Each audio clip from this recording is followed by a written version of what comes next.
Fala pessoal, estamos em mais um episódio do Ministério Caires e Tavares. E hoje eu tô aqui, né, com a parte do Tavares aqui, o pastor Everton.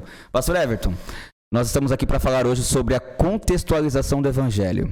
E eu quero que você, enquanto estiver falando aqui, também conte a sua experiência sobre isso. Você teve um momento especial na igreja ali de Jacupiranga, onde você propôs, né, a igreja aderiu a esse projeto, você escreveu sobre isso e você ajudou muito a congregação, junto com os anciãos, líderes e a membresia, a tornar a igreja lá relevante. Então eu gostaria que você falasse um pouquinho e a gente conversasse aqui mais sobre como isso pode ser possível também para as pessoas que estão assistindo ou nos ouvindo.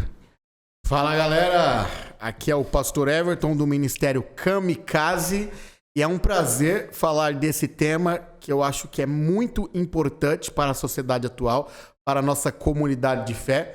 E o título aqui da nossa entrevista, o pastor Felipe vai fazer uma entrevista comigo sobre a contextualização do Evangelho. Eu acho que seria melhor que a gente reduzir o nome, mas seria a contextualização da apresentação das formas do Evangelho. Mas aí a gente reduziu e significa a mesma coisa. Então, eu desenvolvi, pastor Felipe, um trabalho a respeito desse tema, escrevi sobre o assunto e coloquei em prática no distrito qual eu atuo como pastor, cuidava ali de 5 igrejas. E como vocês sabem, fui transferido, mudei de distrito.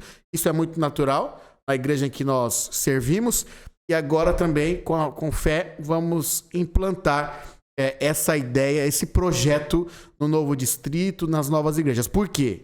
Eu acredito que para a sobrevivência da igreja é necessário contextualizar a forma que nós apresentamos o Evangelho para o mundo. Se isso não acontecer, dentro em breve, ou a igreja vai morrer ou deixar de existir, a gente sabe que isso não vai acontecer porque é Deus que está no controle, ou a igreja vai perder, a comunidade cristã vai perder muito da sua eficácia em atingir as novas gerações, que é a vida do Evangelho. Eu tenho algumas perguntas aqui que talvez você também queira realizar para o pastor Everton. E hoje eu quero ouvi-lo. Hoje eu quero, assim, eu me encantei bastante com o projeto que ele escreveu. Me encantei porque eu sou pastor ao lado do distrito que ele trabalhou durante 3 anos. Eu também trabalhei durante 3 anos no distrito vizinho. E vi sim, né, pregando lá também. Vi o quanto foi positivo, tanto para os jovens quanto para toda a membresia. Eu quero te fazer uma pergunta, Everton. Como fazer, quando for falar sobre formas, quando for falar sobre essa questão da contextualização da igreja, onde ela está inserida, como lidar com o princípio e com a cultura? Como você falar sobre o Evangelho e também essa conexão que há entre o Evangelho e o tradicionalismo que existe ali na sua igreja, ali na região. Como lidar com isso? Beleza, vamos lá. Esse projeto ele nasceu por quê? Tanto projetos, lives que eu já falei, entrevistas, sermões, a aplicação, a apresentação. Isso nasceu por quê? Observando algumas igrejas que modernizaram a sua liturgia. A liturgia, para quem não sabe, é a sequência de culto. Modernizaram as suas formas, alteraram talvez a forma de apresentação de alguns pontos principais e cruciais aí do cristianismo ou da doutrina cristã. E quanto isso, eles tiveram aderência de jovens. Como que isso começou na minha vida? Eu sempre fui um cristão comum e um pastor também, posso dizer, comum, ordinário. Sempre pregando como me ensinaram, pregando de terno e gravata, da forma que me ensinaram, nos sermões, os métodos evangelísticos, no tratamento com o jovem. E eu comecei a perceber que eu estava perdendo a conexão com as novas gerações. E não só novas gerações, mas como algumas gerações que já estavam se contextualizando no mundo comum. Isso foi no mesmo período que você estava, inclusive, como pastor de jovens, numa igreja grande. Pastor de uma igreja muito grande que tinha muitos jovens. Eu percebi que os meus jovens iam ao sábado na minha igreja, que era uma igreja nas formas comuns, porém, nos domingos, eles procuravam igrejas evangélicas que tinha a sua forma contextualizada de apresentação, né, da mensagem do culto. E aquilo começou a me incomodar. E eu perguntei para eles, por que vocês vão em 2 igrejas? Vocês não estão felizes aqui? E comecei a conversar com os jovens. E eles falaram, vai lá, pastor, vai lá você também ver como é que é. E eu fui. Então, através da conversa com esses jovens, indo a lugares que são referências no assunto, eu comecei a analisar uma coisa que eu nunca tinha percebido, Felipe, e é o que você falou. Eu comecei a analisar que o evangelho, a igreja cristã, a nossa forma de culto, ela está muito ligada com a cultura religiosa que nós criamos. E essa cultura religiosa tem pouco ou nada a ver com a Bíblia Sagrada. Em alguns momentos, inclusive, essa cultura religiosa transgride o que Deus nos ensinou na Bíblia. Então, a religião, ela se torna mais importante do que a essência da mensagem. E a cultura da religião ou da agremiação religiosa que você frequenta torna-se mais importante do que a própria teologia, a apresentação da mensagem do evangelho. O que eu percebi? Dentro da igreja cristã, hoje, e de várias agremiações diferentes, eu poderia aqui citá-las, mas não há tempo agora para citá-las. Porém, dentro dessas agremiações, denominações religiosas, existe a mensagem a qual elas pregam, que elas receberam por herança, pode ser do protestantismo histórico, do pentecostalismo, neopentecostalismo, worship e outras coisas mais que estão crescendo por aí. Existe uma cultura, existe a mensagem e existe a forma que se apresenta essa mensagem. É como um produto, vamos dar um exemplo aqui. Você vai no supermercado e você vai comprar sucrilhos no supermercado. E muitas vezes pode ser os sucrilhos da mesma marca, mas algumas vezes está sendo vendido em uma embalagem diferente. Os sucrilhos, o biscoito, o leite condensado, o que você está comprando é a mesma coisa, mas a embalagem de apresentação aqui mesmo, né? A gente diferente. Tem 2 copos, então, né? Aqui nós temos o chá e o chá é o mesmo, mas a embalagem, ela é xícara. Qual que é mais bonita pra você? Algo que não tem nada aqui? Qual que vai fazer mais diferença? Né? Então, aquela ali, eu queria aquela ali, mas né, tô com essa aqui, mas tudo bem. Exato. Então você vai encontrar igrejas de herança protestante que se recusaram a modernizar as suas formas. Um culto ainda muito protestante alemão, um culto muito americanizado, e a pregação do evangelho torna-se fechada em uma cultura do passado, hinos do passado, linguagem do passado, roupas que não conectam com... Então, e isso é cultura, isso não é, pastor, mensagem, a mensagem central, a mensagem essencial. Sim, mas Everton, uma questão assim, né? Como que você então consegue transmitir, assim, utilizar a cultura como algo positivo, sem perder os princípios, né? Que eu acho que a maior dificuldade que as pessoas enxergam, que muitas vezes elas não querem mudar as formas, é porque elas acham que mudando as formas elas vão quebrar princípios. Como você consegue enxergar isso assim? Vai mudar os princípios para poder se adequar a uma cultura? A cultura vai se adequar ao princípio? Como que funciona isso? Eu creio que no decorrer de cada movimento religioso, e também o movimento adventista não escapa disso, em algum momento a cultura, ela se confundiu, a cultura do movimento religioso, ela se confundiu com os princípios da mensagem que é ensinada. Isso é devido a alguns fatores. Eu acho que isso é um fator comum. Isso aconteceria e acontece em qualquer movimento religioso, não só religioso, mas como qualquer empresa. Na empresa que você trabalha tem uma cultura vigente, tem um tipo de roupa que é usada e às vezes aquilo começa a fazer parte até da essência e do produto que é oferecido aí na sua empresa. E na nossa igreja isso também aconteceu.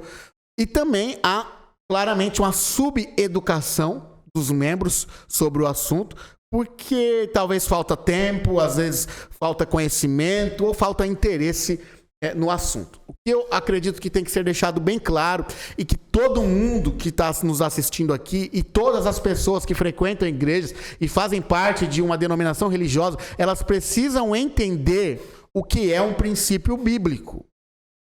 Você que é instrutor bíblico, você que é pregador do evangelho, você que ensina um amigo sobre Cristo, é muito importante ensinar o que é um princípio, o que é uma cultura local, o que é uma tradição. A tradição em si, ela não é ruim. A tradição, ela tem o seu fator de construção da identidade do indivíduo, mas a tradição também pode se tornar um fator limitador. Então eu diria, o que é princípio e o que é tradição? Isso, e nós que acreditamos na Bíblia Sagrada como sendo inspirada por Deus e na sola Escritura, é na Bíblia que nós vamos buscar os princípios vivos do Evangelho. Então, os princípios, eles não podem ser alterados, eles são eternos, de acordo com o nosso entendimento. O que Deus estabeleceu, o plano ideal de Deus, ele é eterno. Porém, a forma de apresentar esse plano, a didática, ela vai alterando-se ao longo dos anos. E isso é muito claro, Felipe, é muito claro no próprio mundo em que a gente vive. Então, antigamente, não existia esse negócio de podcast, transmissão. Esse é um novo formato. Esse formato que nós estamos gravando aqui é um formato da atualidade. Um novo formato, que daqui a pouco, daqui a um tempo, vai deixar de ser relevante e vai existir outras maneiras. Quando eu entrei na igreja, eu lembro muito bem que existia já o que eu chamo, que era chamado de Biblecast, com o pastor Diego Barreto, o pastor Júnior. Nossa, e quando eu entrei na igreja, a gente escutava e eu ficava maravilhado. Escutando, não tinha como vê-lo. Hoje já tem esse formato, que é um outro formato de podcast, já podcast em vídeo. Aí você pode jogar no Spotify, Deezer e assim por diante, né? E amanhã, depois de amanhã, vai ser outro formato. Mas o princípio não está mudando por causa disso. Agora as formas estão sendo mudadas. Exatamente. Então, o Biblecast do pastor Diego, que era apenas áudio, ou o nosso aqui, Ministério Carlos e Tavares, nosso podcast, que é áudio e vídeo. Sim. A mensagem é a mesma. Muda só a forma de apresentação, se adequando à cultura local e à época que a gente vive. E quem sabe algumas ênfases que há 10, 15 anos atrás não eram tão necessárias passar, hoje está sendo passados, né?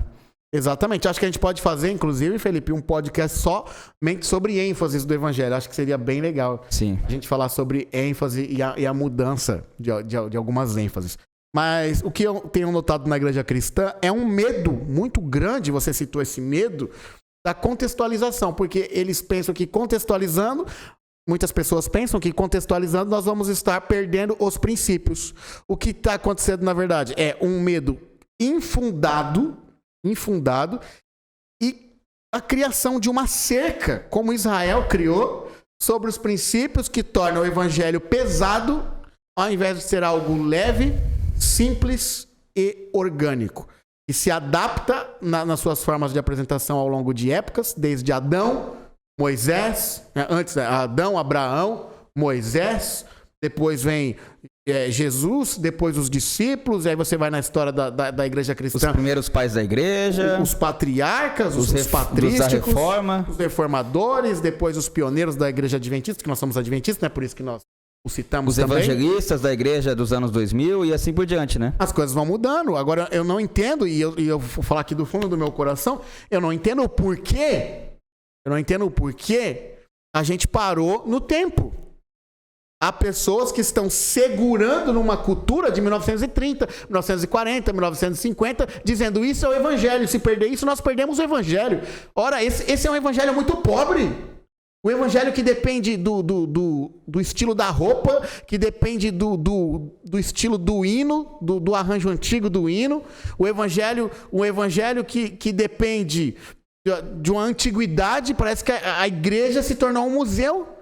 Quando, na verdade, o evangelho ele é vivo, ele é multiforme, ele é adaptável. Plural. O evangelho é plural. O evangelho é a pessoa de Jesus Cristo em todos os tempos e épocas. Ele é eu amo essa palavra, ele é multicultural. Ele transcende tempos, épocas e culturas. Eu acho que esse medo, eu acho isso muito forte. mas eu acho que é trazer uma mediocridade. É um medo que atrapalha. Sabe que eu vejo, É Everton? uma pedra de tropeço. Eu vejo... Eu até fiz uma... como que eu posso dizer assim? Um teste, né? Nessa semana passada, coloquei nos stories uma música que é cantada lá na África do Sul, a música Jerusalema. E eu, assim, a primeira vez que eu escutei, eu falei, nossa, que incrível, que maravilha, né? E enquanto eles estão fazendo o culto jovem lá, ou o culto normal, eles dançam aquela música. É uma música dançante, é uma música bonita, que fala sobre aguardar Jerusalém. Vem Jerusalém, nós queremos morar em Jerusalém. Uma música incrível, letra incrível. E eles estão cantando com alegria, com singeleza de coração. O Espírito Santo está atuando neles, mas vai chegar aqui no Brasil, as pessoas vão assistir o vídeo. Alguns vieram me perguntar, mas isso é numa igreja? Isso é tocado numa igreja? Como se a adoração deles tivesse que ser condicionada. Você falou de multicultural, né? A adoração lá na África, a adoração na Ásia, na América Central e assim por diante, ou até uma região mais do sul aqui, centro-oeste, tivesse que ser condicionado ao que eu penso sobre a minha cultura, e só existe um tipo de adoração a Deus. É a minha forma. E aí eu vejo que as pessoas têm dificuldade de entender, de perceber o quanto Deus está agindo em múltiplas culturas. Múltiplas culturas. E eu quero te fazer uma pergunta também. Como que então a igreja, como que o jovem da igreja e o pastor, a liderança, como que eles podem se conectar então com a realidade do século 21? Como isso pode acontecer hoje? Para que a igreja seja um lugar realmente de relevância para a comunidade. Perfeito. Tem 2 pontos aí, respondendo a sua pergunta e puxando o que você falou. Eu venho notando ao longo da história do cristianismo, da história do adventismo, que algumas vezes a pregação do evangelho, ela não se tornou apenas a pregação dos princípios bíblicos. E pode ser que alguém está perguntando agora, pastor, mas que princípios são esses? O que você está falando? Eu estou falando dos principais pontos centrais da Bíblia Sagrada. Então, ser uma comunidade cristocêntrica, que crê em Jesus como seu Senhor e Salvador, ter uma comunidade que considera o caráter do Pai como sendo refletido em nossa vida através da contemplação, e a gente sabe que o caráter de Deus, vamos trazer aí para o adventismo, né? O caráter de Deus, ele é manifesto também através dos mandamentos, que é uma expressão do caráter de Deus. Então, esses são princípios inalteráveis. É o caráter de Deus, Cristo como centro. É um axioma, né? O amor como a base do evangelho. Isso não muda. Isso continua para sempre e eternamente. Mas a forma que a gente vai... e aí eu vou responder a sua pergunta. A forma que a gente vai se reunir. Mas eu vou dar uma segurada nessa pergunta. Então, o que eu venho notando algumas vezes? Que a pregação do evangelho não se tornou somente a pregação de um princípio, uma doutrina. A pregação do evangelho tornou-se a pregação da cultura de um país. E depende do país que a gente surgiu. Então, nós, particularmente, temos um berço América do Norte. O nosso berço é na América do Norte. Então, muitas vezes, parece que eu quero americanizar e eu quero ser um instrumento que vai americanizar globalmente o mundo inteiro. Eu vou trazer a cultura dos Estados Unidos, as roupas que se usam nos cultos americanos, as músicas que se cantam nos cultos americanos. A gente, além de trazer dos Estados Unidos, os Estados Unidos trouxe da Europa Ocidental, né? Isso, que já é alterado, né? Já é alterado, mas ainda mantém uma herança europeia ocidental, né? Ou seja, a nossa teologia se tornou uma teologia europeia e norte-americana. Tudo bem, né? Existem muitas linhas teológicas e eu considero todas. E acho que o problema é que as nossas formas se engessaram nas formas europeias e norte-americana. Eu sou um latino-americano. Será que eu não posso utilizar das formas latino-americanas, da cultura latino-americana, para adorar a Deus? Eu não estou aqui falando de teologia latino-americana, não. Eu estou falando de formas, de cultura, de local, de idioma, onde eu vivo, as ênfases que podem ser dadas, né, na mensagem. Então, se o evangelho é multicultural, por que eu estou pregando a cultura de um país, ou às vezes a cultura de uma denominação religiosa, algumas vezes exclusivista, ao invés de estar pregando os princípios vivos do evangelho de Cristo Jesus? Ah, pastor, mas vai ter muito problema. Vai ter muito problema. Ou perguntinha, ou tipo de frase, né, que as pessoas falam, vai ter muito problema. Mas às vezes é a aparência do mal.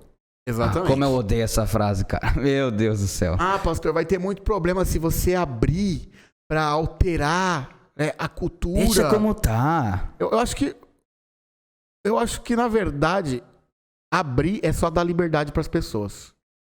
As pessoas não gostam que os outros tenham liberdade. É só deixar ser as pessoas quem elas são. Ser quem elas são. Não fazer um cercadinho e uma caixa, e a pessoa só pode viver, só pode adorar se for o que está dentro daquela caixa, né? Exatamente, porque assim, pastor, mas agora vai começar a ir gente com cabelo diferente, com a roupa diferente. E qual o problema?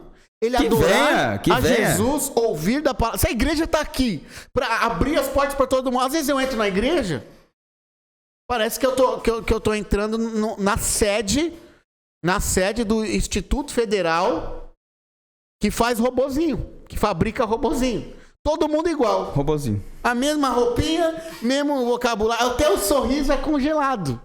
Bom dia é congelado. Ninguém tem abertura. Algumas pessoas não têm abertura. E se aparece alguém diferente, já vamos cortar. Esse aí é o rebelde. Esse aí é o marginalizado. Não, e o pior, né? O pior. Às vezes, eu já vi isso acontecendo, a pessoa vai uma vez. Vai a primeira vez na igreja, vai com cabelo verde, vai com cabelo rosa, sei lá. E as pessoas sentem na obrigação, os que estão lá na igreja há mais tempo, de conversar com a pessoa depois do culto, ou mesmo na hora do culto que a pessoa está ouvindo a mensagem, para falar o quanto ela está errada. Rapaz, eu fico assim, falta noção, né? Então, cadê a noção? O que acontece? A maneira que eu prego a mensagem hoje não pode ser igual à maneira que Paulo pregava. Porque é uma época diferente. A mensagem é a mesma, mas a maneira, né, de apresentar a mensagem é outra. Então, Paulo, por exemplo, pregava em praças públicas. Pregava em Roma, praças públicas. Hoje, eu fiz uma visita a amigos na Itália e eles me falaram, pastor, aqui a gente não pode nem distribuir, por exemplo, livros. Chegar e distribuir livros. Não pode fazer um evangelismo público. E depois eu quero falar sobre esses métodos aí. Quero fazer... Não pode. Por quê? Porque é proibido. A lei proíbe. E aí, o que a gente vai fazer? A gente vai deixar de pregar o evangelho? Não. Vamos ir contra e vamos ser perseguidos por viver a mensagem. A gente só vai alterar as formas. Então, eu não vou chegar no Afeganistão pregando a mensagem e falando assim, agora todo mundo tem que vir de terno e gravata para a igreja. Tem que vir com essa roupinha aqui, senão... Porque lá se usa outro tipo de roupa. Vai morrer. É simples. Então, assim, Felipe, esse discurso tem que abandonar primeiro o controle. Que as pessoas podem ser quem elas são em Cristo Jesus. Deixa as pessoas serem livres. Nós temos liberdade em Cristo Jesus. Pessoas controladoras não estão com Cristo, estão lutando contra o verdadeiro evangelho, a favor de um poder, para manter o seu poder na igreja local, controlando as mulheres, controlando os meninos, controlando todo mundo. E não se engane. Dá uma olhada no seu coração se não é isso que está acontecendo. Jesus não mandou você controlar ninguém. Jesus falou, ensina. Se você acha que esse é o certo, então ensina. Se a pessoa quiser fazer, ela faz. Se ela não quiser fazer, não é você quem vai realizar. É o Espírito que faz a obra. Se o Espírito Santo está do seu lado, se o que você está falando é a mensagem de Deus, então isso aí vai dar certo. Não o que está acontecendo com a igreja cristã. A igreja cristã tá perdendo jovens, tá perdendo membros. E tem aí, estatísticas alguém aí. chegou para mim e falou assim, pastor, tá perdendo porque eles são perdidos mesmo. E aqui só vai ficar os eleitos, os últimos santos. O remanescente mesmo, aquele que que quer viver a mensagem. Cara, isso é um absurdo exclusivista. Gente, calma, não é assim. Isso é um câncer pra igreja. Isso é um câncer. Pede perdão pra Deus. Muda essa mentalidade. Outra coisa que eu já ouvi. É o Espírito que busca. Quem é do Espírito vai vir pra igreja. E aí eu pergunto, então o Espírito tá fraco, porque a igreja tá vazia. Tem que pedir pro Espírito Santo atuar mais. Tá limitando até o alcance do Espírito Santo, né? Quer controlar até o Espírito Santo. Entendeu? A nossa parte, ela tem que ser feita. E qual que é a nossa parte? A nossa parte é flexibilizar as formas de apresentação do Evangelho e dar liberdade para as pessoas. Mas vão surgir problemas. Claro que vão surgir. Nós estamos no planeta Terra. Você quer fugir de problema, tem que morrer e ir pro céu já, porque lá não tem problema, a Bíblia diz. Seu liberãozinho, agora você vai liberar tudo pros jovens. Enquanto a gente tá aqui, surgirão problemas. E é o dever do líder cuidar dos problemas. Felipe, eu fui numa igreja uma vez. E nessa igreja começou... teve uma apresentação de jovens de outras igrejas. Foi muito jovem, estava lotado. E o pessoal da comunidade que estava recebendo começou a ficar com ciúmes. Eu pensei, gente, o que está acontecendo aqui? O pessoal está com ciúmes do pessoal da outra comunidade que está atuando, que está fazendo. Então a gente não está preparado para receber pessoas diferentes. Não está preparado para receber aquele que não é o robozinho, que tem o cabresto, que tem aqui, só seguindo um caminho. A gente primeiro tem que se abrir para o Evangelho, a gente tem que ser convertido. E a gente não pode ser covarde, nós temos que mudar. Quando você muda, eu estou mudando de casa. Quando você muda para uma casa nova, vai surgir problema. Móveis que não vão se adaptar no lugar, tomada que não vai dar certo, rachadura, água que está vazando. Isso tudo vai acontecer, não é o chuveiro que você queria. E aí, com o tempo, com a sua liderança, com a sabedoria, você vai adaptando as coisas. Você vai ensinando, você vai arrumando a casa. Então, o conservador... ao ponto. Você fala assim, pastor, eu sou conservador, legal. Não tem nenhum problema. Sou progressista, também não tem nenhum problema. O evangelho é para todo mundo. Mas ser o conservador ao ponto de não querer mudança para não gerar problema, você é um covarde, com medo de realizar a função que Deus te chamou. Nós temos que enfrentar, tem que colocar o nosso peito para ajudar o evangelho de Cristo Jesus. Eu não suporto, Felipe, gente protecionista. Gente, protecionista é um câncer pro evangelho também. Não vamos fazer isso porque vai dar problema, e aí vai mexer comigo, vai mexer com a minha posição, vai mexer com o meu cargo. Eu vou me proteger. Tô nem aí pro evangelho. As pessoas vão pensar que eu sou biscoiteiro, vai pensar que eu só quero ganhar fama e não sei o que. É o que as pessoas querem. Por quê? Porque elas têm inveja. Elas têm raiva do que você está produzindo. Então, se você está tentando ser relevante na sua comunidade, continue. Não deixe com que as pessoas que não estão fazendo absolutamente nada atrapalhem uma realização do Espírito Santo na sua vida para ajudar esses jovens que estão aí saindo, gerações saindo da igreja. E não é porque não amam a Jesus. Não é porque não amam a Jesus, mas é porque eles não estão vendo sentido, eles não estão sendo representados pela igreja. E, gente... sem protecionismo, faça uma reflexão, uma autorreflexão, se você realmente tem alcançado. Mas pastor, isso está acontecendo porque o jovem, ele também só quer fazer as coisas de forma diferente, ele não se abre para entender o que o tradicional quer falar. E quando que o tradicional se abre para ouvir o jovem? Exatamente. É só o jovem que tem que entender o tradicional. E tem duas coisas que eu ia falar, eu vou aproveitar e vou falar essa daí que você puxou. A galera vem e fala pra mim isso daí. Fala, sempre. Quando o jovem começa a fazer um movimento diferente, de contextualização, coloca umas luzes ali, veste uma roupa diferente e tal, aí o pessoal começa a falar, o jovem quer fazer tudo do jeito dele. O jovem quer fazer tudo do jeito dele. A gente que é mais velho tá ficando de lado. Aí vem gente e fala pra mim, pastor, mas você também tem que... você tá abrindo pro jovem, mas você tem que ver a outra geração. A geração antiga. Cara, eu não sei que geração antiga é essa, porque eu fui na casa da minha bisavó... Não, desculpa. Da minha avó, que é bisavó do Mateu. Eu fui levar o Mateu, meu filho, pra conhecer a bisavó. E a bisavó tava no WhatsApp. E o bisavô, que é o meu avô, tava assistindo Netflix.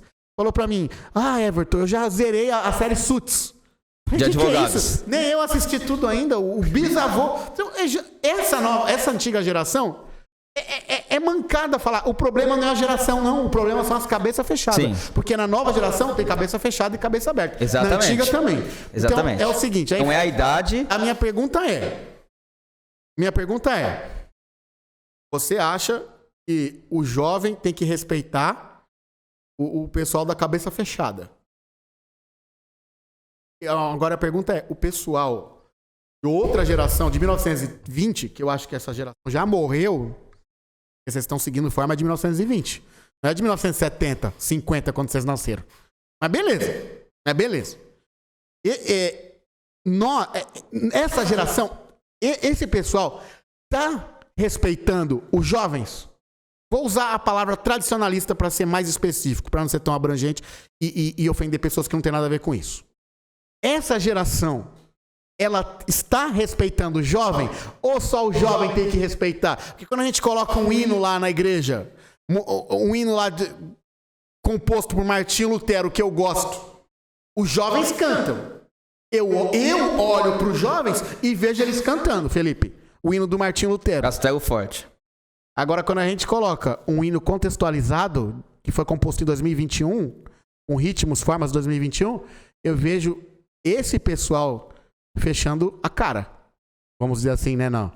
Essa não é a adoração verdadeira. Não é a adoração verdadeira. Então, peraí. Se você quer que o jovem te respeite, eu vou falar uma coisa pra você. Você tem que respeitar o jovem. Você tem que respeitar a liberdade de adoração que o Espírito promove nas igrejas de Deus. O respeito tem que ser mútuo. O jovem não é menos importante. A opinião dele não é menos importante que a sua, que é mais velho. Se ele está considerando a geração tradicionalista, ou as pessoas tradicionalistas, os tradicionalistas têm que considerar também os contextualizados. Tem que haver respeito mútuo. Então não vem para mim com esse discurso, porque aqui não cola, não. Aqui não cola esse discurso para mim, não. Ah, não tá me respeitando. Tá respeitando sim, respeitam muito, são muitos eles só querem ser ouvidos, eles só querem ter liberdade, eles só querem sair desse cabresto, eles só querem sair dessa prisão ideológica que vocês criaram. Eles já falaram pra mim assim, mas aí pastor, vocês querem descer goela abaixo essa contextualização. Eu não quero descer goela abaixo não, o mundo já desceu goela abaixo, já desceu goela abaixo em você, nos seus filhos e na geração que já se afastou da igreja. Eu não quero descer goela abaixo, você pode ser como você é, mas deixa o jovem ser como ele quer ser também. Tá bom? Isso é liberdade em Cristo Jesus. Então eu queria dizer aqui, pastor Felipe, a gente, e eu vou me incluir nesse negócio, que eu sou igual a você também, nós estamos tudo junto aqui. E não é guerrinha de geração, aqui ninguém é criança não. Até porque, Everton, tá todo mundo junto no mesmo barco. Se o barco afundar, morre todo mundo. Antes de você falar, tipo assim, eu amo muita gente que é tradicional, amo muita gente que tá numa pegada mais pós-moderna. Eu não tenho essa diferenciação. Tem muita gente boa que é tradicionalista, tem muita gente boa que é pós-moderna, que é moderna. A questão toda é o respeito mútuo. Tem pessoas que são tradicionalistas que conseguem enxergar, tem alguma dificuldade, mas se abrem um pouco para ouvir, porque quer que o jovem esteja na igreja. Sabe o que é pior? É que o jovem, muitas vezes, ele não tá criando aquele ambiente só para ele. É porque ele quer chamar os amigos dele, que tá indo lá lá fora e tá encontrando sentido para muita coisa, e ele tá querendo chamar o amigo dele para vir para a igreja dele, que ele faz parte, que ele cresceu nessa igreja. Mas ele tem vergonha. Só que ele tem vergonha, porque o amigo dele não vai querer permanecer, não vai vir a outra vez, entendeu? Então é isso, vocês precisam entender. O jovem também quer trazer o amigo, quer trazer a amiga. Isso é importante você entender. Felipe, muito bom que você comentou aí. Tem muita gente boa. Aqui não é... Eu não tô questionando o cristianismo de ninguém. A gente não tá generalizando todo mundo que tem 50 anos, 40 anos, 30. Não é isso. Nada disso. Eu não tô questionando o cristianismo de ninguém. Todos têm o seu cristianismo autêntico, é só o Espírito Santo que vai avaliar. Mas a gente tá falando aqui de um problema que é real. Quem tá ouvindo vai saber que esse problema é real. E se você acha que esse problema não existe, para 10 minutinhos para conversar com alguém que saiu da igreja. Para 10 minutinhos. 10 minutinhos. Você vai ouvi-lo. Felipe... A gente se apega a um tradicionalismo cristão porque a gente acha que esse tradicionalismo é bíblico.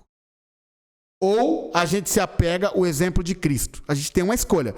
Ou a gente se apega a um tradicionalismo, ou a gente se apega ao exemplo de Cristo. Não dá para se apegar às duas coisas, porque Cristo combateu a cultura que fazia uma barreira para que as pessoas se aproximassem do Evangelho. Jesus, Felipe, Jesus se misturava com as pessoas. Jesus ministrava se relacionava, se envolvia, para depois apontar o erro. Como que eu vou me envolver? Eu já fui professor de ensino fundamental, ensino médio, e eu perguntava, como que eu vou me envolver com os alunos para ensiná-lo o evangelho? Eu cheguei na sala de aula, Felipe, e eu percebi que o meu mundo era um mundo diferente dos alunos que eu dava aula. Assim, como que eu vou me misturar com eles? Para poder conectar, porque tudo que eu falava não entrava no coração. Aí eu passei a ouvi-los, descobri as músicas que eles gostavam, os lugares que eles iam, as bandas, as redes sociais, as roupas, e comecei a pesquisar sobre o assunto e falar e me misturar com eles, falar a linguagem deles, ser amigo deles. E depois de um tempo sendo amigo deles, me misturando com eles, eu continuei pregando a mesma mensagem do evangelho. E a recepção foi totalmente diferente. Então eu quero dizer aqui, não existe roupa clerical. Não existe separação do sagrado e do secular. A gente tem que entender assim, Jesus ele se misturava com as pessoas. Se misturava a tal ponto, Felipe, que Judas teve que mostrar quem era Jesus para os soldados, porque eles não sabiam. Porque Jesus era igual a todos. Jesus não tinha diferença em questão cultural. Ele se misturou com todas as pessoas. 3 anos e meio andando e os soldados não sabiam quem era Jesus ainda. Então, queridos, Jesus morreu por todos. É a gente que segrega. É a gente que diz. Se você não for adventista, se você não for batista, se você não for da raiz calvinista, sei lá, se você não for, não vai para o céu. Se não se vestir desse jeitinho aqui, Deus não aceita adoração. Não é digno de adoração. Você está diante do Deus universo. Aí usa aquela frase, né, Everton? Quando você vai lá no juiz, você vai com a melhor roupa, você usa terno, gravata. E por que quando você está diante de Deus, você não vai com terno e gravata? Como que é isso aí, Everton? Então, essa pergunta foi boa, porque eu já ouvi esse argumento demais. Não, eu já escutei demais isso aí. No tribunal você não pode entrar de calça jeans, então na igreja... Então a minha pergunta é, a igreja é tribunal? Mostra pra mim na Bíblia. Aonde que na Bíblia a igreja é um tribunal? Onde? E onde, quando você está diante de Deus para adoração, então ele está exercendo um papel de juiz naquele momento. Mas nós estamos no juízo investigativo. Então, isso são falácias, Felipe. São. Não claro bíblicas para defender pontos de vistas. A gente está do lado do nosso melhor amigo. A gente está adorando o Deus, o universo está com a gente de todo lugar. Deus é meu juiz, né? Mas ele também é o meu amigo. Sim. São feridas que obtive na casa de amigos. Quem disse que a melhor roupa é a roupa que um dia o americano, o europeu, disse que é a melhor roupa? Se Jesus estivesse hoje aqui no Brasil, no século XXI, eu não vou falar pra você que roupa ele estaria. Mas há uma chance muito grande. Ele não tá usando terno e gravata não, filho. Pode ser também. Mas não é a única roupa que existe hoje que você poderia estar bem vestido na frente de Deus. Não é? E eu acho a maior tristeza que dentro de alguns pontos de poder não existe lugar para diálogo. Se a gente pudesse dialogar, se a gente pudesse... Não digo a gente, mas dentro do cristianismo geral, das mais diversas agremiações religiosas. Se nós, eu sou um líder religioso, dialogasse mais com as minhas ovelhas, ouvissem mais delas, eu poderia melhor pregar o evangelho, alcançar os corações com o que é essencial, não o que é periférico. E aí você me fez uma pergunta, e eu acho que essa pergunta já vai levar para o caminho do fim. Eu acho que a gente já mostrou bem o clima estrutural, e agora a gente quer saber qual a maneira de que nós, igreja, comunidade de fé, podemos contextualizar e ter esse diálogo cultural com pessoas diferentes, gerações diferentes. Respondendo agora a sua pergunta de maneira mais específica, porque eu abri janelas, mas indo agora no centro. E é essa parte que eu quero que o pessoal que está nos acompanhando possa entender. Como que a gente pode conectar uma geração com a outra? Eu tenho um sentido muito claro. E eu sinto isso também. Quando eu entro numa igreja de moldes históricos que não se abriu para contextualização, porque a maioria das igrejas já se abriram para contextualização. São poucas denominações que ainda estão fechadas. E algumas dessas que estão fechadas mantêm ainda algumas fórmulas, algumas crenças muito arcaicas, muito pequenas, uma caixa muito reduzida. Então, o primeiro passo é entender. Quando eu entro em uma igreja nesse molde, independente da sua agremiação, parece que eu estou entrando, Felipe, em uma máquina do tempo. Eu estou em 2021, estou caminhando, vou para a igreja, passei a semana inteira na minha universidade ou no meu trabalho, com os meus amigos, e aí eu vou para a igreja. Quando eu chego na igreja, ou no sábado ou no domingo, não sei qual a sua religião, qual dia você adora, e fora da igreja é 2021. Mas quando eu passo na porta, parece que aquela porta é um portal do tempo, é uma máquina de volta para o passado. Tem um filme, né? Você vai para o futuro, de volta para o futuro. Esse é de volta para o passado. Porque quando eu entro na igreja, músicas que estão sendo tocadas são músicas, não só músicas, porque a música também transcende épocas, mas os arranjos. Muitas vezes a melodia, o instrumento, tudo referindo-se, se remetendo a 1930, 1940, algumas a 1800.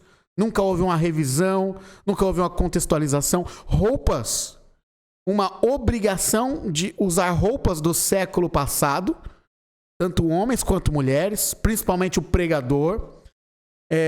Entrando também o formato do culto, muito engessado. Senta, levanta, ora, aí passa um vídeo, aí levanta de novo, e aí o pregador ou quem está ali fala, vamos nos ajoelhar agora, e a gente canta hinos que tem um linguajar que já não se encaixa mais com o nosso, Hosanna Grey, abóboda sem fim, é um vocabulário de palavras que já não são mais usadas no mundo real, por geração nenhuma. Além de roupas, músicas, o formato do culto, temos também o vocabulário, muitas vezes um vocabulário usado que não conecta, a pena inspirada, usa-se algumas outras frases, acho que você pode até lembrar aí de algumas das frases que são utilizadas, que a pessoa fica boiando, né? Do que ele está falando? O que é abóboda sem fim? O que é Hosanna Grey? Não estou entendendo esse hino. Eu não estou entendendo o que esse pregador está falando. Comportamento dentro do tempo, comportamento como querido e excelso Criador do universo, né? Assim, por mais que eu sei que muitas pessoas entendam essas palavras, o excelso, não conecta, né? Agora, né? Exatamente. E o comportamento das pessoas, tratando a igreja como se a igreja fosse um tribunal, e elas são juízes desse tribunal, e estão constantemente controlando a vida das pessoas e vigiando as pessoas ao redor. A arquitetura, uma arquitetura clássica do século passado. Eu sempre me questionei por que a gente não pode mesclar, pelo menos, uma arquitetura moderna com a arquitetura clássica, porque algumas igrejas, o designer, móveis de madeira, móveis muito grandes, móveis que a gente encontra tipo na casa da bisavó. Aquele móvel que ela ganhou na época do casamento. E aí aquele móvel tá também lá na igreja. A cadeira não tem nenhum tipo de design moderno, nem as luzes utilizadas. Então assim, eu, pastor Everton, comecei a questionar essas coisas. E eu fui para a Bíblia. E eu li na Bíblia princípios. Eu li sobre Cristo, eu li sobre o amor. E aí eu lembrei de algumas pessoas na época da Bíblia. Por exemplo, Moisés no Egito. Ele se contextualizou como neto de Faraó. José no Egito. Ele também se contextualizou. Daniel em Babilônia. Paulo em Roma. São pessoas que viveram, se vestiram de acordo com a época em que viviam. Não tinha uma coisa engessada, um movimento engessado. E o meu temor, ou a minha tristeza, é perceber que as pessoas se agarram a essas formas como se isso fosse o evangelho. E elas se esquecem que o evangelho é uma pessoa, é Jesus Cristo, e independe das formas. Então, qual que é o passo para a gente se reconectar com o mundo real? Na minha visão, é abrir para contextualização. Não é obrigar as pessoas a se contextualizarem, mas é permitir que isso aconteça sem julgamentos. Como, por exemplo, roupas de adoração. Alguns acreditam que roupa de adoração é terno e gravata e que Deus ordenou isso. Mas onde está escrito homem, né? isso? Pro homem. Não, pro homem. E para a mulher, a roupa social é saia. Não pode usar outro tipo de... Onde está escrito que Deus ordenou isso? Então, seria abrir, como os jovens aqui da nossa equipe, para que eles fossem vestidos de uma forma, claro, respeitosa para um culto cristão, até para não escandalizar. Isso aí já entra numa outra discussão, eu não vou entrar agora. Esse de não escandalizar é um outro tema que a gente pode discorrer um dia aqui. Mas então, permitir que eles possam ir vestidos como o pessoal vai vestido para o trabalho, para a universidade. Claro que não vamos abrir mão de princípios. Então eu vou ensinar para um jovem que existe o princípio da modéstia. Esse princípio ele tem que ser seguido. Mas não só um jovem, mas um adulto também. Roupas mais leves que as pessoas usam no seu dia a dia, porque adorar a Deus não é algo do passado, é algo do presente. Adorar a Deus não é ser levado para um mundo à parte de ilusões, mas é Deus do jeito que você é, aonde você está. Então permitir que as roupas sejam contextualizadas. Isso vai ser bom até para as visitas, para pessoas que não são religiosas, que vão à igreja e vão se sentir conectadas também com a igreja através da vestimenta. Música de adoração é permitir que músicas contemporâneas cristãs sejam inseridas também no culto de sábado de manhã. O inário não é inspirado por Deus. Assim como o CD contemporâneo não é inspirado como a Bíblia, eu quero dizer. E também o inário, ele pode passar também por uma transformação de melodias, de ritmo, né? Como eu já tenho visto algumas vezes, né? Você não precisa manter o mesmo ritmo que o inário adventista 200 anos atrás, 150 anos atrás tinha. A letra, tudo bem, a letra ainda pode conectar muito hoje com um ritmo diferente, com uma maneira de melodia diferente, né? Não precisa ser exatamente da mesma forma. Eu gosto muito do hino Castelo Forte, que foi composto há mais de 500 anos pelo reformador Martinho Lutero. E há pouco tempo eu escutei uma versão contemporânea do Castelo Forte, realizada por músicos de uma universidade. Fantástico! A mesma letra, agora com novos instrumentos, uma nova pegada. Eu também escutei essa. E escutei aquela música Porque Ele Vive, numa outra versão, numa melodia mais contemporânea. E eu achei fantástico. Tá conectando com o século XXI. Eu acho bem interessante, bem importante. A linguagem. Utilizar uma linguagem que é utilizada nos dias comuns. A gente não é um grupo emish, que se afastou da sociedade, das comunidades, e a gente vive como no passado, achando que a atualidade, que o pós-modernismo é do diabo. Então vamos utilizar uma linguagem que as pessoas possam entender. Então, ao invés de falar coloquemos-nos genuflexos, a gente pode falar, vamos ficar de joelhos. Vamos ficar de joelhos para orar, uma oração especial agora, ajoelhados. Pronto. Falar abóbora sem fim, eu nem sei o que é isso aí. Eu, pastor, nem sei. Osana Grey também nem eu sei. Então vamos substituir. Assim como a Bíblia não passa por traduções e ela tem edições, revisões, né? Eu lembro que quando eu entrei na igreja, ainda se usava muito a Almeida Revista e Corrigida. Aí depois passou, eu vi a Almeida Revista e Atualizada. E hoje já teve a nova Almeida e hoje nós temos a versão transformadora da Almeida. Então eu acho fenomenal. Se isso acontece com a Bíblia, que é um livro milenar, né? Isso também tem que acontecer com as formas. Não é porque durante 50, 100 anos foi de um jeito, então isso agora é inspirado, esse é o formato de Deus para aquela região, não?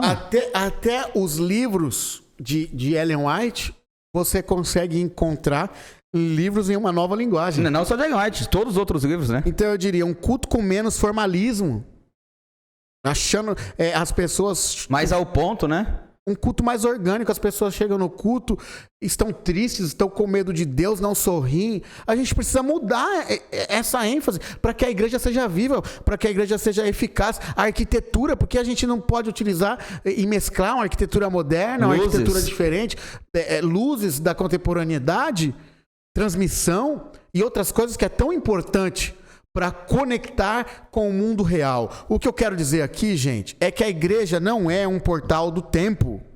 Existem igrejas que parecem um portal do tempo. Gerações, eu vi isso com os meus olhos, eu conversei com eles. Há pessoas que estão deixando o evangelho, pessoas que cresceram na igreja, mas quando se depararam com o mundo real, quando saíram dessa bolha emiche, o que aconteceu? Elas saíram, elas se afastaram da igreja porque elas não viram sentido. Por quê? Não foram educadas nos princípios, mas foram ensinadas em tradições. E tradições podem mudar com o tempo. Princípios são eternos. Princípios não se mudam. A palavra de Deus é viva e eterna, é para sempre. O que Deus nos ensinou é para sempre. Mas a forma com que fazemos as coisas pode ser adaptado para o mundo real, para alcançar pessoas. Nós não somos um clube fechado e esse clube são pessoas que se comportam só dessa maneira, falam dessa maneira, se vestem dessa maneira. Não, na verdade nós somos uma comunidade que tem que estar aberta. E aqui eu acho que é o ponto principal, Felipe. A cultura não deve ser demonizada. Nós devemos usar a cultura como ponte e não muro. A cultura é uma ponte. Concordo. Para levar as pessoas até Jesus e não um muro que vai causar separação e atrapalhar. De onde eu tirei isso? Da Bíblia. Eu vejo isso, homens da Bíblia comportando-se dessa maneira. De onde eu tirei isso? De Ellen White.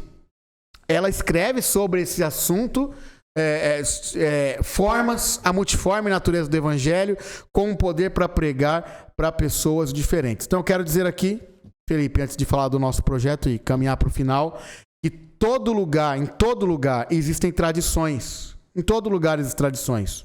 Mas essas formas precisam fazer sentido para o local e época inserida. O hino que às vezes a gente canta fez sentido numa época. A roupa fez sentido. O linguajar fez sentido. Mas a gente precisa constantemente atualizar.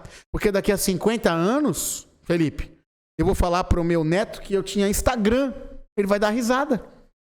Eu usei Orkut. Orkut não existe mais. E o que a igreja vai? Eu tinha um site, eu tinha um e-mail do BOL. Do UOL. Eu tenho ainda hoje o e-mail do Yahoo. E muitos já falam, nossa, você tinha e-mail do Yahoo. As coisas mudam. Antes era top ter um e-mail do BOL. Né? Era legal. Nossa, que bacana. Hoje não faz sentido nenhum eu ter um e-mail desse. Eu falar. Entendeu? Então as coisas mudam com o tempo. Exatamente. Eu defendo uma igreja moderna sem quebrar princípios. Talvez alguns estejam em dúvida. O que o pastor está falando? Quer trazer o mundo para a igreja? Não. Talvez outro tema para a gente conversar também. Eu acho que você está confundindo o que significa mundo nas escrituras sagradas. Mas eu defendo uma igreja moderna sem quebrar princípios, pregando as 3 mensagens angélicas, cristocêntrica e pregando o que realmente importa. O evangelho se tornou sacramentos do passado. E a gente tem que ter uma adoração orgânica, simples e direta. E aí, Felipe, vai ter várias formas de adoração. Eu nem vou entrar nesse assunto. Você pode adorar num templo greco-romano, como são as nossas igrejas, mas você pode adorar numa home church. O importante é que estejam 2 ou 3 reunidos e ali Deus pode ser embaixo de uma árvore, né? Eu não estou demonizando a igreja ortodoxa tradicional. Pode ser que ela faça sentido para muita gente. Sim. Mas é só analisar os números que são mais jovens saindo do que entrando. Há mais jovens desconectando do que se conectando. E há um nicho que a gente está atingindo, é um nicho único. Há outros nichos que a gente tem alcançado. Há outras nações, outras tribos. O evangelho, tem que ser pregadas também, né? A gente está focando em um grupo e esquecendo do resto do grupo, né? Dos outros grupos. Eu acho que a maior resposta para isso é perguntar: por que a gente está fazendo isso? Por que a gente ora assim? Por que a gente se veste assim? Por que a gente fala assim? Por quê? Eu estou sendo eu mesmo. Essa é uma adoração orgânica e autêntica. Essa é a única forma. Essa é a única forma. Ela é uma adoração que flui realmente do Espírito Santo. E aí você vai na Bíblia e você contesta. Você faz perguntas. A pessoa faz perguntas para si mesmo. Por que eu estou fazendo isso? Mas como que você conseguiu, Everton, pegar toda essa teoria e colocar em prática onde você estava? Vou até tomar uma água aqui. Mais difícil falar sobre isso.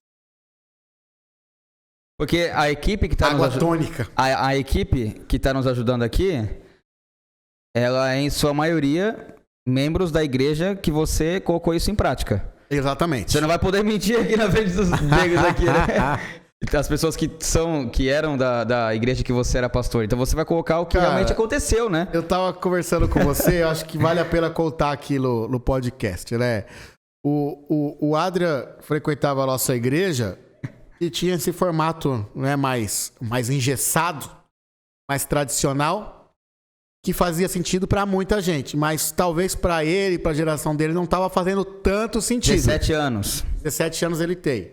Estava fazendo tanto sentido. E aí a gente começou o projeto de contextualização, ele se conectou, ele participou, ele gostou, ele viu outro sentido, ele enxergou a igreja de uma outra maneira. E a gente participando, né? A gente estava conversando sobre isso, a gente até deu risada, né? Porque ele estuda no Instituto Federal e ele estuda mecatrônica. Ele é um jovem muito, muito prodígio, muito inteligente. Ele conseguiu uma vaga em um dos institutos mais disputados do país. E lá eles fazem mecatrônica, então eles fabricam robôs. Eles constroem robôs, constroem sistemas automatizados e são relevantes na vida das pessoas. E aí Foi eu. O Felipe, né, brincando, o que você falou, Felipe? Eu pensei o seguinte, imagina o Adrian, eu tive a oportunidade de conhecer ele, a família, os amigos aqui, o Adrian saindo lá de segunda a sexta, vendo o povo relevante, ele ajudando a construir robôs que vão mudar a forma, vão mudar o mundo, aí chega no sábado, as pessoas estão discutindo, mas é pra usar gravata, mas é pra, a mulher não pode ir de calça. Nossa, você tá com essa roupa. Nossa, cadê a gravata? Nossa, esse terno. Deus vai te castigar. Essa roupa é muito justa. Deus vai te castigar. Você acha que ele vai levar algum amigo? Rapaz, isso vai fazer sentido pra ele? Não vai fazer sentido nenhum. Ele fala, lá no mundo, lá onde eu vivo, a segunda a sexta, eu sou relevante. Eu vejo pessoas relevantes. Aí chega no formato de sábado e vai lá e pensa assim, parece que eu sou relevante fora da igreja, mas dentro da igreja eu não consigo ver relevância. E como ele não é um teólogo, talvez ele não vai ter a expertise para fazer a separação do que é tradição, o que é princípio. O que realmente importa. O que realmente importa, o que não importa, porque tudo vira uma coisa só. É um balaio só. Essa é a nomenclatura. Não adianta jogar a culpa no jovem, que o jovem tá saindo, que o jovem tá nisso, tá naquilo. Não adianta jogar isso. Exatamente. Porque, cara... O jovem, muitas vezes, ele não vai ter a experiência que você tem de vida, ele não passou pelas mesmas coisas que você. Ele nem tem que ter isso. Nem precisa. Entendeu? Então, respondendo como que eu coloquei na minha ideia, é a seguinte. Estava até falando com o Rafael aqui agora. Para começar, eu pulo uma parte, porque essa parte já é óbvio. Que é o quê? Para você fazer uma igreja relevante, você precisa de pessoas que conheçam a Bíblia, de pessoas convertidas, de pessoas batizadas pelo Espírito Santo, de pessoas que tenham uma vida devocional, uma vida de oração, uma vida de amor e de ajudar o próximo. Isso aí eu já pulo. Isso aí é ser cristão. Isso é óbvio, né? Isso aí a gente escuta desde sempre. Agora vamos trazer um novo. Para começar, para a igreja conseguir agora uma relevância para se encaixar com a mente hiper ou pós-moderna, para se encaixar com a mente que está passando pela revolução digital, que está vendo carro voador sendo desenvolvido, 5G ficando pronta no mundo. Então, primeiro passo... O Adrian tinha uma conta de OneDrive de 5 teras. Eu falei, eu nunca vi 1 tera. Ele tem de 5. Nunca vi na vida. Olha que eu sou antenado em coisa de internet, de coisa. Eu falei, meu Deus do céu, cara. Eu nem sabia que existia 5 tera do negócio, entendeu? Então, as coisas estão avançando muito rápido. Para começar, a igreja precisa se abrir para uma contextualização. permitir roupas contemporâneas, músicas contemporâneas, se ligar na revolução digital, ou seja, estar presente nas plataformas digitais, transmissão, internet, Facebook, Instagram, YouTube. Eu não sei, você pode estar assistindo esse vídeo, já tem 10 anos que está no YouTube esse vídeo. Então hoje já existiam outras coisas. Eu não sei o que está existindo aí no tempo que você está assistindo esse vídeo. Mas em 2021 é isso que então, tá... agora em 2030 que você está assistindo, tem que se contextualizar com o que existe em 2030. Eu não sei quais são os desafios. Mas, de qualquer maneira... A gente não sabe nem se vai ter YouTube em 2030, se não vão criar uma coisa superior, né? Exatamente. Então, a igreja precisa se abrir, contextualizar as suas formas de adoração. É o primeiro ponto. Depois que isso estiver ocorrendo, ou simultaneamente, é muito óbvio que a gente precisa mudar algumas ênfases de pregação. Além de mudar algumas ênfases, e aí eu digo, falar mesmo da graça, falar do amor de Jesus, pregar Cristo como centro, é essa a ênfase correta. Ficar falando que vai colocando medo nas pessoas, julgando, isso aí só atrapalha a igreja. Isso nunca deveria ter sido em época alguma. A ênfase do muito evangelho. Menos agora nessa nova geração. E simultaneamente desenvolver um sistema de discipulado real. Amigo, discipulado. E discipulado real não é o programinha que um ser humano criou, colocou um checklist. O discipulado real é viver perto de pessoas. É estar perto das pessoas. É aliviar o sofrimento do oprimido. É ir fazer realmente justiça social. É isso. Eu não tenho medo de falar. Entendeu? Realizar a justiça social. Amar as pessoas. Aliviar o oprimido. Tanto do pecado, quanto o psíquico, quanto também o físico. É integral, é holístico, não tem como separar, não tem como sistematizar. Essa mania de sistematizar todas as coisas é impossível. Tudo. Isso é uma coisa orgânica. Então, agora a gente vai ter uma comunidade que faz parte do mundo real nas suas formas, realmente ajuda o próximo e tem pessoas que estão comprometidas em ensinar outras pessoas a Bíblia, as doutrinas verdadeiras, né? Nem sei se eu vou usar essa frase, mas as doutrinas que você crê, a maneira que você enxerga Deus e também amando e atuando, sendo relevante na sociedade. Então o que eu fiz, Felipe, eu comecei passando essa ideia para a liderança da igreja, que foi muito bem comprada. Alguns se levantaram contra, mas quando a gente perde qualquer tipo de argumento, é um argumento pobre, é um argumento pífio, é um argumento não bíblico, e está muito mais baseado no poder, no domínio, no controle, do que mesmo em Cristo. Mas quando a gente vai para Cristo, a gente não tem... Mas mesmo as pessoas que têm dificuldade, se elas falarem assim, não, eu vou tentar... Eu quero aprender. Tem humildade, elas vão aprender. Descobrir que isso tem relevância. É isso mesmo. Se a minha bisavó, quer dizer, a bisavó do meu filho, consegue usar o WhatsApp, eu acho que um membro cristão consegue cantar uma música com arranjos contemporâneos. Eu acho que é possível. Eu acho que se o meu avô consegue assistir Suits e entender a linguagem dos advogados, lá da série, eu acredito que dá para entender a linguagem que é falada no século XXI sem precisar entrar na máquina de volta ao passado. É muito simples. Então a gente começou esse trabalho. Eu me desafiei. Eu tenho muitos ternos, muitas gravatas, uso, gosto, mas eu entendi que se eu pregasse com uma roupa mais semelhante às pessoas, não fazendo separação de clero e o povo, mas tentando me aproximar do povo como Jesus fez. Então eu, dentro do meu espectro, deixei de usar roupa social para dar o exemplo. Não que é pecado, não que é problema, você pode usar sua roupa. Até que tem umas roupas social bem assim, modernas também, bem bonitas. Mas de qualquer maneira eu comecei para me identificar com esses jovens aqui da minha equipe. Eles não utilizavam. Eles não gostam de usar sapato, eles usam tênis. Eu vou obrigar eles a usar sapato porque tá escrito Jesus usava sandália. Eles vão de tênis bonito, tem umas calças bonitas. Independente de marca ou de beleza, se você não tem dinheiro, vai como você quer ir. Vai dentro dos princípios, da maneira que você se sente bem, você se sente confortável. A modéstia cristã, ela não vai te obrigar a usar roupa social, ou usar terno e gravata. Modéstia cristã não tem nada a ver com terno e gravata. Né? Tem a ver com princípios de vestimenta que possam agradar a Deus de uma forma também que você se sinta livre para adorá-lo. né, da sua forma orgânica, da forma como você se enxerga adorando a Deus. Então o primeiro passo foi contextualizar a questão das roupas, dar maior liberdade às mulheres da minha igreja. Elas iam de saia, vestido, elas podem ir de saia e vestido, e elas podem ir como elas quiserem. Se elas quiserem ir de calça, pode ir também, porque não é pecado, não está na Bíblia. É claro que você que está nos ouvindo tem que respeitar e ir com calma, tá? Também não vai ser o revolucionário, isso era um projeto. Esse projeto foi desenvolvido, foi informado para a igreja. É bom falar isso. Mas eu defendo a liberdade das pessoas. Então, dentro de um projeto aí, na sua igreja, tenta desenvolver um projeto, vai fazer bem para sua igreja. Tem uma irmã, quer dizer, mais de uma irmã, né?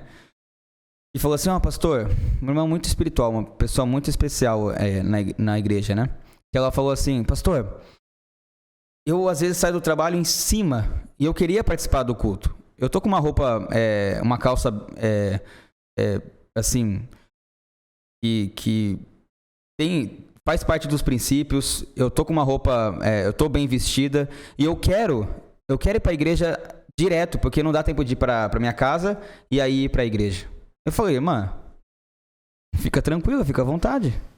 Fica tranquila. Por quê? Porque o homem, ele coloca, às vezes, a mesma roupa. Não adianta você ficar falando assim, a roupa pra ir pra igreja tem que ser uma roupa diferente, não tem que ser a mesma roupa que você usa no dia a dia. Filho, esse é o seu contexto. Isso não tá na Bíblia. Isso aí foi uma regra que muita gente inventou pra poder explicar algumas coisas. Mas se ela tem o desejo de estar na igreja... Inventou pra explicar o que já estava acontecendo. Inventou pra explicar, em vez de chegar direto ao princípio.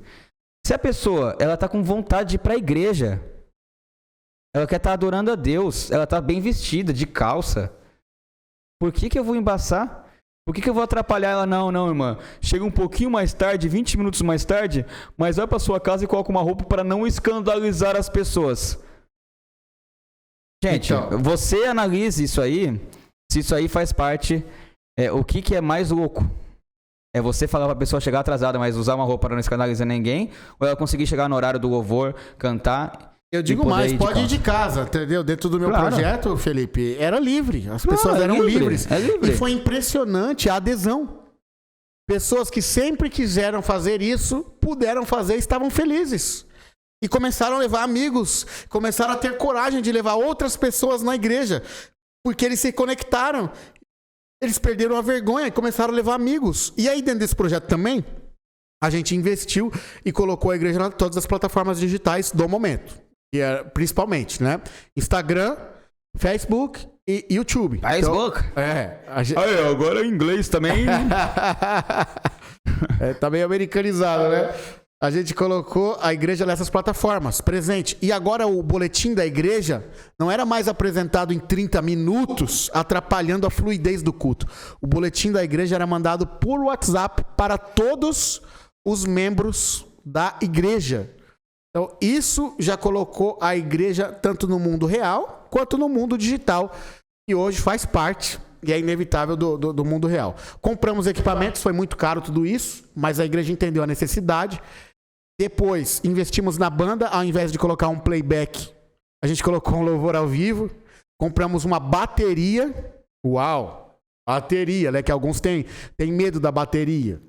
Colocamos bateria, guitarra, baixo, violão, em alguns momentos violino, flauta. Ou seja, não que se transformou numa adoração única. Foi rock, pastor? Não! A gente tinha músicas contemporâneas, tinha músicas antigas também, para mesclar as duas gerações. Ficou muito lindo o louvor.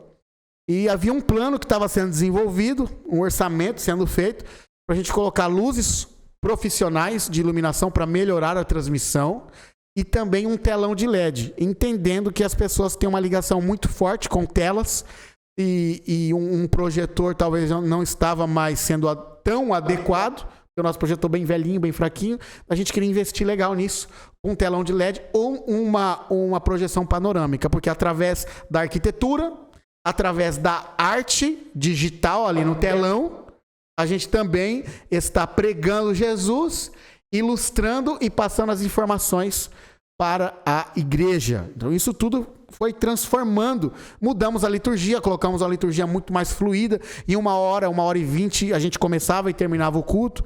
Era basicamente ali louvores, né? Adoração por mordomia, oração forte, oração consagrada a Deus. Posteriormente, já entrava o pregador. Era uma bênção, porque Também não é 1h30 de pregação, né? É só o que realmente importa. Louvor, oração e pregação. Tem outras coisas também, mas o foco nosso era nesses 3 pontos. E lembrando que isso que o pastor Everton está falando, de comprar materiais e tudo mais, isso foi algo assim, conversado com a igreja, a liderança. A igreja comprou a ideia. Existiu um planejamento, projeto escrito. As pessoas aderiram. Tinha o dinheiro necessário para isso. Então, às vezes você está pensando assim, mas a minha igreja não tem essa condição de comprar esse LED, não sei o quê. Você não precisa exatamente dessas mesmas coisas. Aí, na sua igreja, na sua região, você pode fazer do seu jeito, da maneira como você pode contextualizar para o seu grupo de pessoas. Não precisa ser um LED. E eu não sei qual é a sua cultura. Eu não sei qual é a sua cultura. Você vai contextualizar de acordo com a cultura de onde você está inserido. Exatamente. Porque formas mudam. Porque senão, a gente falou que as pessoas aqui muitas vezes forçaram manter apenas uma forma. Aí você pode assistir isso aqui e pensar que a gente está forçando você a aderir a apenas uma forma. Não. São múltiplas formas. Essa aqui é apenas uma forma que ele viu de ser contextualizado. Você pode encontrar a sua também. Você tem a liberdade junto com isso, junto com o pastor, com o líder, com as pessoas que estão ao seu redor aí, de encontrar um meio de levar relevância, contextualizar o seu culto, a sua adoração aí, onde você está. E dentro do projeto, Felipe, tinha uma parte também, já está escrita, documentada, que nós construiríamos um centro de influências. Construiríamos salas, uma quadra, para que nessas salas tivessem cursos que servissem à comunidade. Então nós teríamos cursos de fotografia, curso de design de interiores, nós teríamos curso de educação física para a terceira idade, que às vezes eles são esquecidos na comunidade. Nós teríamos também curso de empreendedorismo, profissionalizantes, idiomas, inglês, espanhol, italiano. Teríamos uma escola de futebol para, através dessa escola de futebol, fazer amizade, influenciar pessoas para Cristo. Então, tudo isso fazia parte de um projeto, tanto de contextualização das formas, de uma mudança de mentalidade, mas de discipulado, de servir a comunidade, de aliviar o sofrimento do oprimido, de libertar o cativo. Tanto das mazelas sociais, quanto do pecado de Satanás, dos poderes e das potestades, com uma única arma, Jesus Cristo, o Todo-Poderoso, sendo quem nós somos, sem precisar fingir uma santidade que não existe, através de formas. Mas não ser a aparência, e sim ser a essência. Concluindo aqui o nosso episódio, nós tivemos ótimos resultados. E jovens tendo novamente o brilho no olhar, jovens que haviam se afastado porque perderam a conexão, voltando através da igreja também, fazer parte dessa comunidade, também voltando para Cristo, encontrando-se com Cristo. De amizade, né, também. Amizade, tudo isso, e pessoas de outros nichos se interessando pelo evangelho, querendo participar, querendo ajudar.